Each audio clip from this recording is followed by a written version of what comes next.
All right, baby. Be good. Oh yeah. Oh yeah, she's gonna be good. 1 moment.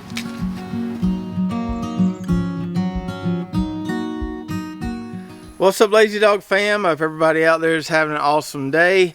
On today's video, I want to give you an update of what's going on in the greenhouse there. It's been a while since we planted a lot of those cool season crops. A lot of those are getting very close to being ready to go in the ground. So I want to show you all what we got going on in there. Might even do a little more planting in there. Then we're going to head on over to our fall watermelon plot, see if we can salvage anything there. It has went downhill pretty fast over there. And then at the end of the video, we're going to finally announce the winners of our big mater competition that we've been doing since the spring. So let's bust up in the greenhouse here and see what we got going on. So as you can see, we got lots of life going on in the greenhouse here on both sides of the greenhouse. We'll go through each thing individually here in just a second. We've got a lot of stuff that's getting very close to being ready to plant. So we'll start out here with the last thing that we planted in our greenhouse, and that is our short day onions. And these started popping about a day or two ago, and so we just had a few of them showing, and now a lot of them are showing, and it looks like we may have close to a full tray on most of these. The DP Sweet onions seeds came up really good. Timon came up really good. Chianti seems to be a little slower, but I've got faith that those are going to come through as well. Now, even though we got a lot of doubles and triples in the cells in those onion trays there, I'm probably not going to thin them out. I've found it really doesn't matter. You can easily kind of tease them apart when they're ready to go in the ground. Now, once all these onion plants kind of do their thing and flip up, they'll come up kind of bent, and then they'll flip up out of the perlite there. Once they're all standing up, then we'll start kind of shooting the juice to them. That way we can hopefully have them ready come early November. And for those of you who have never grown your own onion plants, I'll zoom in here so you can see what I'm talking about. So when they germinate, it's almost like a little arch there, and then you can see some of those in that second row there.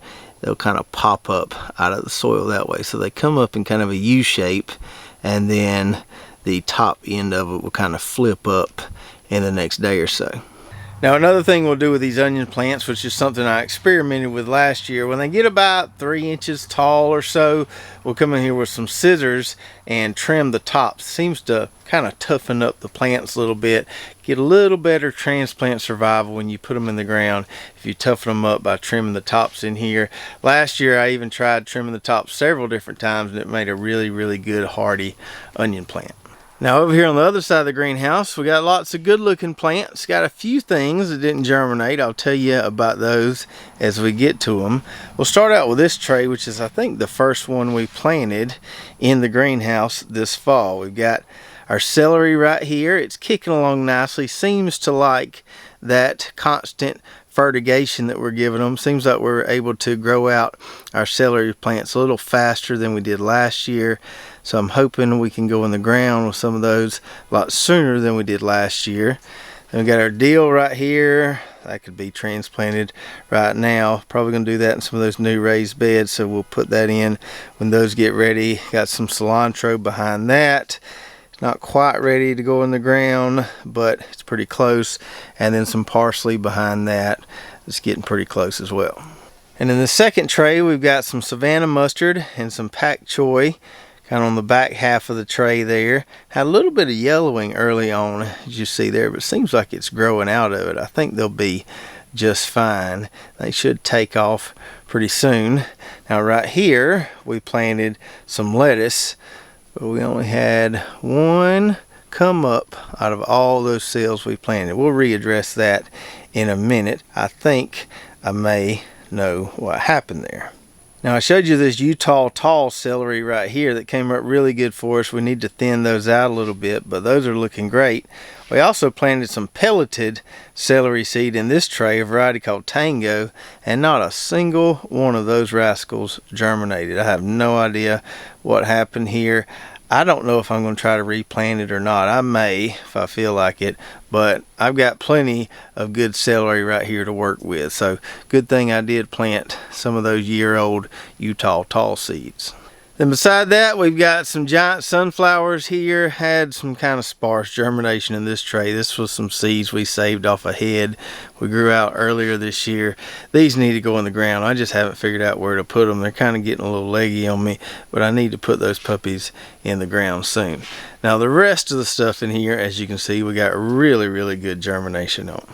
Now as we go through this stuff here, you'll notice that some of the bottom leaves have a little bit of yellowing on them, a little bit on the top leaves, but that's been getting a lot better in the last week or so. So I wasn't sure if that was a disease or maybe some kind of nutrient deficiency. Sometimes it's hard to tell in here with these tiny plants, but I started pushing them harder. These plants have been exceptionally hungry this fall or late summer, whatever you want to call it.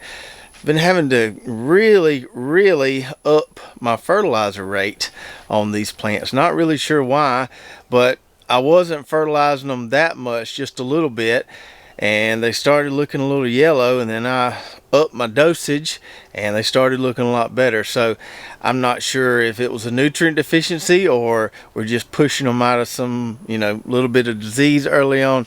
Not really sure what it is, but they're looking a lot better since I started fertilizing them more. So with the exception of the onions, which are only getting the water right there right now, they'll get some of this pretty soon. Everything else is getting fertilized every time we water, siphoning from this bucket right here, which has some agri-thrive general purpose in it. Now I usually do a couple glugs in there, but lately I've been having to put about 4 glugs in there to keep these plants happy. And so within the last week or two, things are looking much better. The plants are happy and I'm happy. So if we go through each thing individually here, I can't read my labels, but a lot of times with these brassicas, you can just look at the leaves and tell what they are. So those kind of rounded leaves there, that's a Brussels sprout. Those are looking pretty good. Behind those, we got some rutabagas. They're looking better than they were, but could stand to look a little better. Got some zinnias back there, just like the sunflowers. Those puppies need to go in the ground, just haven't exactly figured out where yet. Then we've got broccoli and cauliflower in this second tray here. The cauliflower at the front of the tray struggling a little bit, but seems to be coming out of it. So we can tell that's cauliflower by the shape of the leaf there. And then we can tell this back here is broccoli because it has a different leaf shape than the cauliflower. Moving along here, we've got kale and collards. So this is your lacinato kale. I think we planted the Black Magic variety this year. This is your more kind of curly kale. I can't remember exactly what variety we planted. I think it's darker boar. That's the one we grew last year, did really well for us. So we planted that one again. And then we got our collards on the back there. The collards look really good. Then we got our cabbage here, which is starting to look a lot better than it was. So we got green cabbage mostly in this tray and got some red cabbage there on the back end, and then lots and lots of basil here. This could stand to be a good bit greener, but it's a lot greener than it was a few days ago. So when you're doing seed starting and growing your own transplants, a lot of your success will depend on your ability to kind of decipher what's wrong with the transplants if they're maybe not looking as good as they should be looking. Now this is not a skill set you're going to acquire in 1 year's time. It's just something you gain over time the more you do it. There's been years where I've grown some pretty pitiful looking transplants. There's also years where I grow some really good looking transplants. But being able to try to figure out what's wrong, if something is wrong, and solve that problem is going to help you be a lot more successful. In this case, just boosting up our fertilizer rate seems to have solved the problem. But sometimes you just don't know what happened. Like in the case of this pelleted tango celery seed right here. No idea what happened. I can try again, and if they germinate a second time, I can blame it on the temperature. It may have been too hot when we tried to plant them the first time. I don't think that's the case because our other celery over there germinated so well.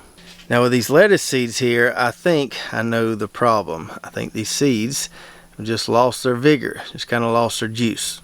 Now usually if lettuce seeds don't germinate well for me, the first thing I jump to is temperature. If it's too hot, a lot of lettuce varieties won't germinate. So I actually started a few of these after they weren't coming up here in my office where it stays, you know, 71, 72 degrees. I couldn't get them to germinate there either. If they were good seeds, I should have seen some popping in there. So I don't think it's the temperature.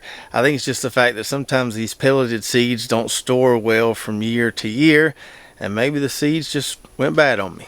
So I tossed those few seeds that I had in those packets that were over a year old, and I got me some more.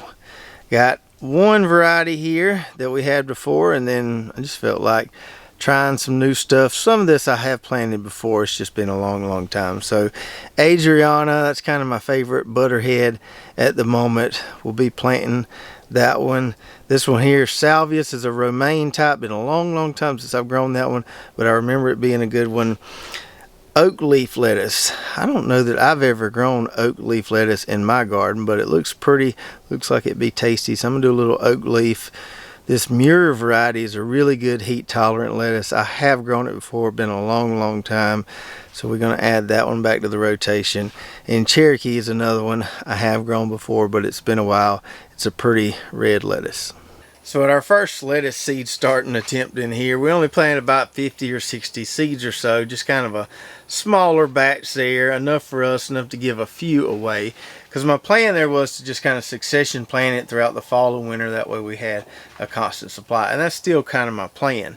Now I really like these specialty lettuce varieties that Johnny's carries, but if the seeds are only going to store for a year or so, I got to make sure I plant these within a year, and the smallest packet these come in is 250 seeds. So I'm going to go ahead and plant out a full tray right now, spreading 5 different varieties over this full tray. Still won't put a dent in this packet of seeds. We can still have enough here for our succession planting. I'm just going to need to give a lot more plants away. I'd rather make these seeds germinate while I have them instead of trying to store them too long and then they're not any good.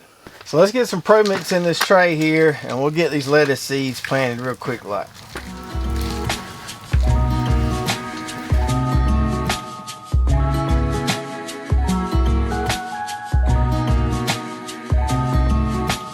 We could stay out late until the sun sets past 8, and the cotton candy haze mirrors the warmth of your gaze.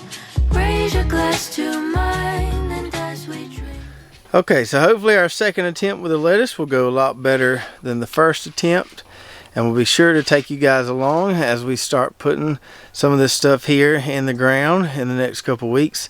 I think some of these plants, maybe those collards back there, could probably go in the ground right now, but still a little warm outside. Gonna wait till it cools off just a little bit more, and then we'll start putting these puppies in the ground. And now for the latest and final update on the late summer watermelon plot here. Now we were calling this a fall watermelon plot, but as you're about to see, they're not going to make it to fall. They are toast. So this late planting of watermelon started out looking really good and looked really good for a month, maybe a little over a month. And the last time I showed you these, they were starting to look a little rough. We harvested one of those crimson sweets in there, and it wasn't quite ripe. Now, as you can see, things have went downhill pretty quickly, and pretty much all the plants are done, as you can see there.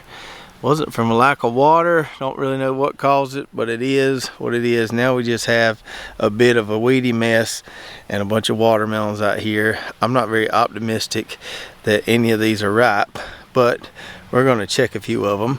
I'm not worried about the weeds here because this plot is going to be planted with figs early next year. I'm going to extend that part of my fig orchard over this way, plant some of those varieties that Cajun Bee has. So not worried about all the weeds and stuff here, but I would like to get at least one ripe watermelon out of here.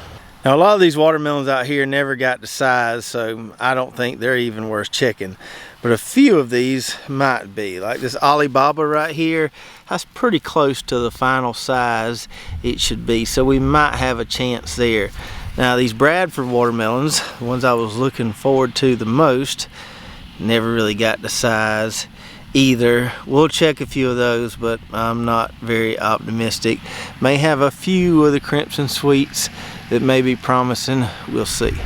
So I'm gonna go through here and harvest all the ones that look remotely close to being ripe. We'll load them up in the buggy, And we're gonna crack open a bunch of watermelons, see what we got, see if we can find one that's worth eating.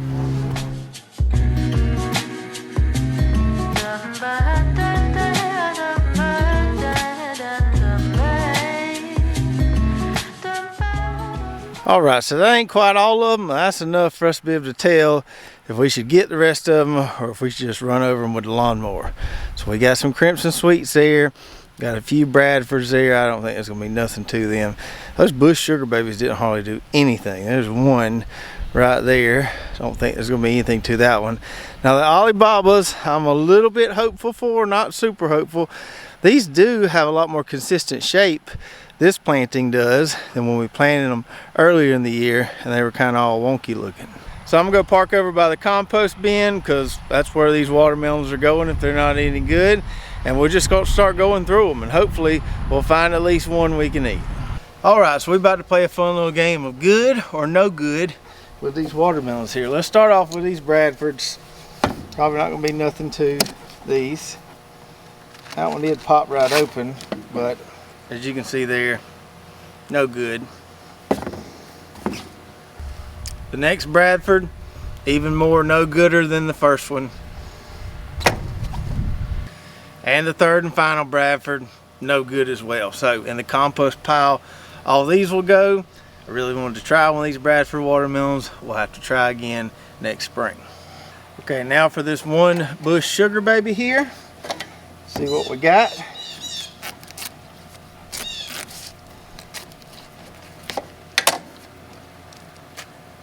Hot dog, look at there.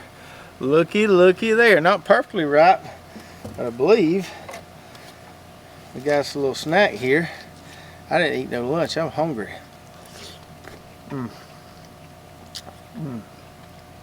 Yeah, that needed more time. That's just as hot as it can be, but it is a little bit nourishing.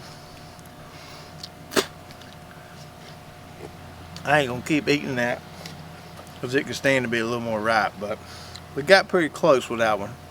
All right, now let's check a few of these crimson sweets here. Now the stem is dried up real good on this one here. I don't know if that means it's ripe or just that the plant died. We're about to see.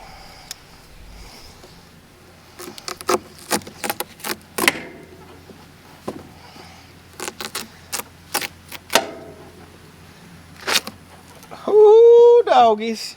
Look at there, look at there, look at there. We gotta try it. Sometimes color can be deceiving. Yeah, that's good. Man, that's good. Well, how about that? We didn't get skunked. You can't win them all as long as you don't get skunked. That's all that matters. Dang, that is mighty fine right there. So I ate the heart out of that one there pretty good. Still some I could get after. So I'm not gonna cut any more of them crimson sweets because it looks like we may have some ripe ones there and I can only eat just a few watermelons in one sitting. I'll finish that other half later. So crimson sweets, we may have a few there. Let's check these Alibabas. So on this particular Alibaba, the stem is really dried and brown. This thing is heavy and dense. So hopefully this one's right. We're gonna see. If not, we're just gonna keep cutting them till we find a ripe one. All right, baby. Be good. Oh yeah. Oh yeah, she's gonna be good. 1 moment. Siri's trying to talk to me while I'm cutting watermelon. Ooh-wee. Still working. She's still working on it. Here we go. Look at there. I believe that's gonna be some good eating right there. Something went wrong. Siri's. Try again.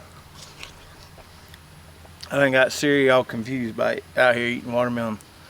Now that is good. I don't know if it's quite as good as that crimson sweet, but it's pretty dang good.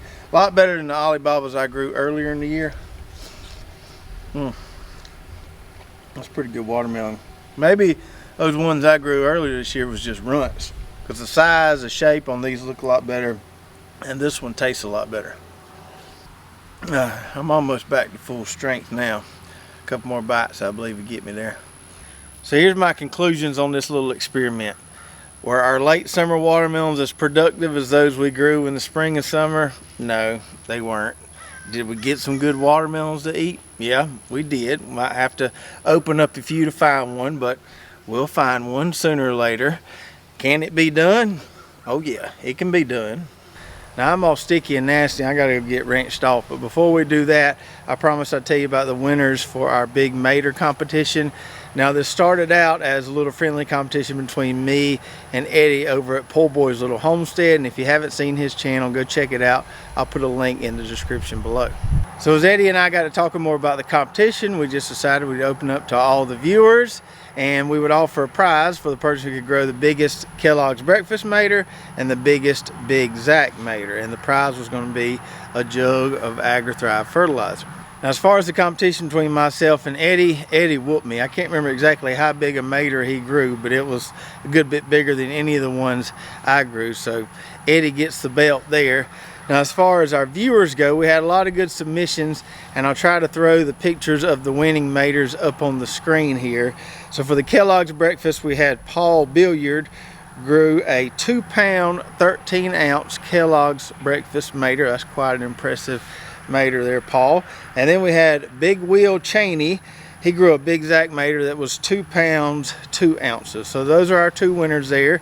And if you're watching, send an email to support@lazydogfarm.com. Let me know your address. Also, let me know if you want the AgriThrive General Purpose or the AgriThrive Fruit and Flower, and we'll get that on the way to you. Thanks to everybody who participated and submitted photos. It was fun seeing all those pictures of those big maters on the scale. So I hope you enjoyed the video today. I hope you enjoyed seeing that minimal success there with the late summer watermelon planting. And I would say if you've got the space and you've got a long enough growing season, it's worth giving it a try. I don't know what zapped our plants in the end there, but looks like we got at least a few good ripe watermelons here to work with. And I didn't grow those transplants intentionally to plant a late summer planting. I grew out a bunch of transplants for my father-in-law and then had some left over, so I was like, well, instead of just dumping them, we might as well plant them somewhere. If you're watching on YouTube, be sure to check out our affiliate links below. A lot of great companies that we use in our garden here at Lazy Dog Farm. Even got some coupon codes for some of those companies so you can take advantage of those discounts. Don't forget to go check out our website, lazydogfarm.com, where we've got some watermelon blogs, onion blogs, all kind of good blogs, recipes, stuff over there. If you did enjoy the video, be sure to subscribe, hit that notification button, like, and share, and we'll see you next time right here at Lazy Dog Farm. Oh, farewell. By the beauty of your life,